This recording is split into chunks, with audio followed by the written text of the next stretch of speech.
You are 23 years old, not young in the way that implies promise, young in the way that implies invisibility.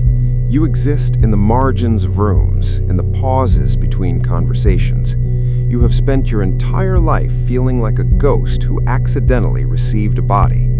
But you are good at one thing, finding gaps, the spaces where code meets human assumption and falls apart, where systems believe they are secure because no one has yet thought to look at them the way you look at everything. You spend 3 years doing penetration testing for a cybersecurity firm outside Tallinn, Estonia. Your job is to break into things so others can fix them. You're paid adequately. You are noticed by no one. The colleagues around you talk about weekends, partners, children. You listen without speaking.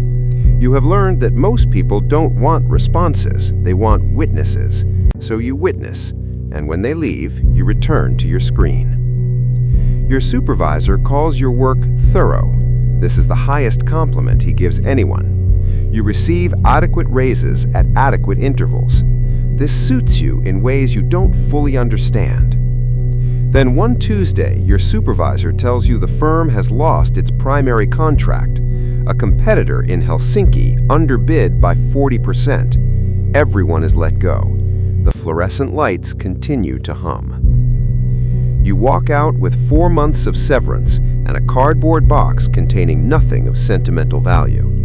The sudden understanding that the visible world has never really had a place for you anyway. The apartment costs €400 a month, a bed, a desk, a connection to the outside world. You sit in the chair and feel nothing. This is not trauma, this is recognition. The gap has always been there. You spend 2 weeks doing nothing, functional nothing. You eat when hungry, sleep when tired. You are, without knowing it, preparing the mental architecture for what comes next.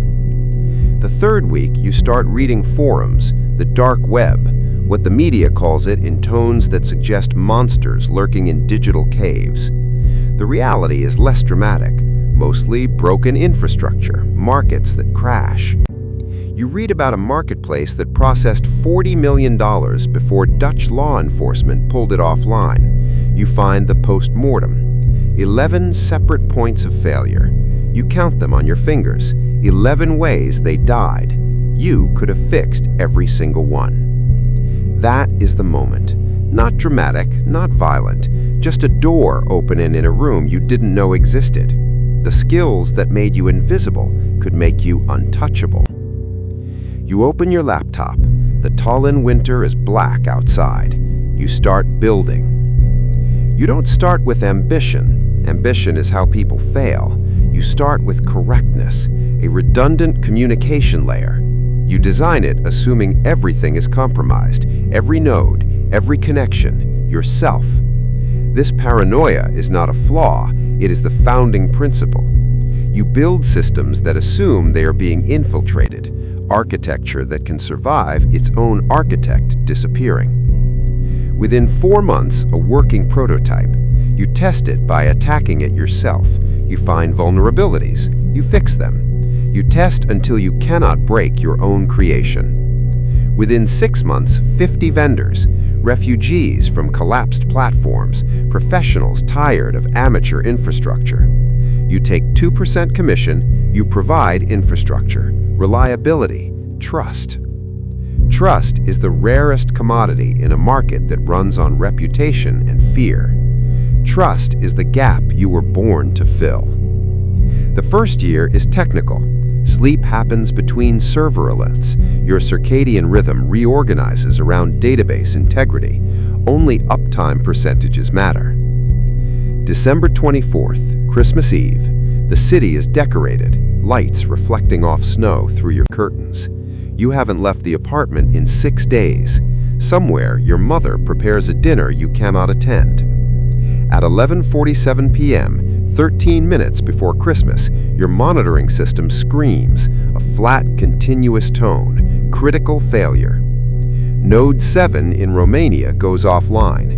Node 12 in Singapore is in maintenance. The remaining nodes can't handle redistribution. Your platform is 3 minutes from every transaction becoming traceable. You don't panic, you execute the manual override. Reykjavik, Sao Paulo, Jakarta, emergency nodes in Canada and South Africa spin up. At 12:04 a.m., Christmas Day, the system stabilizes. No transactions compromised. Your hands are shaking, not from fear, from exhilaration. You saved something you built. By year 2, you can no longer operate alone. The cognitive load exceeds what one human can carry. You need help that doesn't look like help. You hire your first employee without knowing their name. Encrypted job listing, anonymous interview. He handles customer escalations. You know him only as Arbiter. The second developer is Ghost Null, 0-day security patches, responses within 4 minutes regardless of time zone. Their screen always shows the same crack in the corner. You never ask why.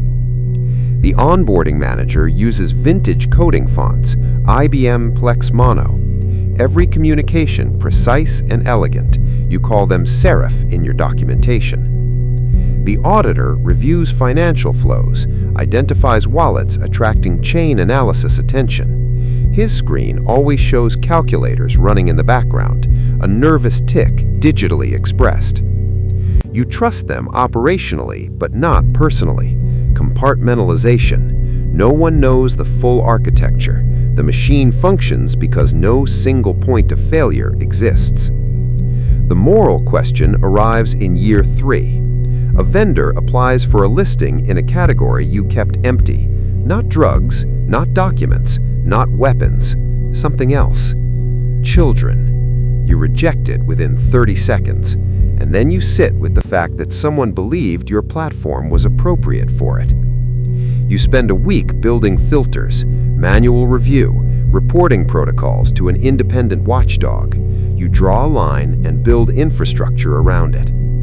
The line doesn't make you a good person, but it makes you a person with a line. In a world where people pretend lines don't need to exist, having one is the closest thing to integrity. Month 37. Your systems flag something. 847 new accounts in 16 hours.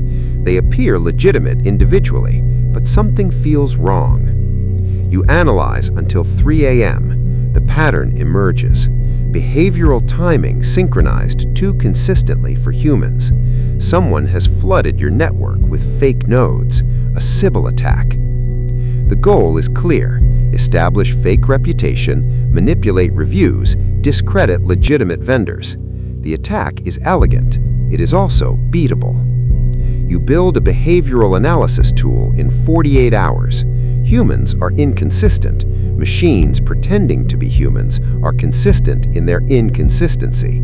You find the pattern. Day 3, silent purge. 847 accounts suspended. Within 12 hours, a rival platform's traffic spikes 40%. Now you know who ordered the attack. Year 4, $12 million monthly. Your commission arrives in cryptocurrency converted through chains designed to obscure origins. Wealth was never the objective. 2 competitors are taken down. One administrator identified through an old forum post. The other, hosting provider, cooperated with a subpoena. You watch their collapses like autopsies. You review your own exposure. Find 2 vulnerabilities you should have caught earlier. Fix them the same week their discovery would have destroyed you. The margin is thinner than anyone understands. Year 5, a journalist publishes an investigation. 11 details are correct. 2 are accurate in ways only 4 people could know. Someone is inside talking. 6 weeks watching. 2 suspects eliminated. 1 makes a mistake. Communication through an unauthorized channel. A secondary relationship you didn't approve. Access terminated. You haven't spoken to your family in 4 years. The last conversation was accidental. A number you hadn't blocked. A call answered before checking. Kuda sulehe? Your mother asked. How are you? And you realized you had to translate. Your first language required processing. You had forgotten how to hear Estonian naturally. You answered in English without meaning to. I'm fine. She asked why you weren't speaking Estonian. You said you had to go. You haven't answered since. The separation isn't cruelty, it's architecture. The same compartmentalization you apply to everything. But at 3 a.m., you remember her voice and understand that not all architecture is built without cost. Month 80. A message through a compartmentalized channel. Your first name, just that. A time, an instruction to confirm. You don't confirm, you migrate everything. 72 hours later, different city, different hardware. The platform runs. 43 million pending, 1,200 vendors. The work continues.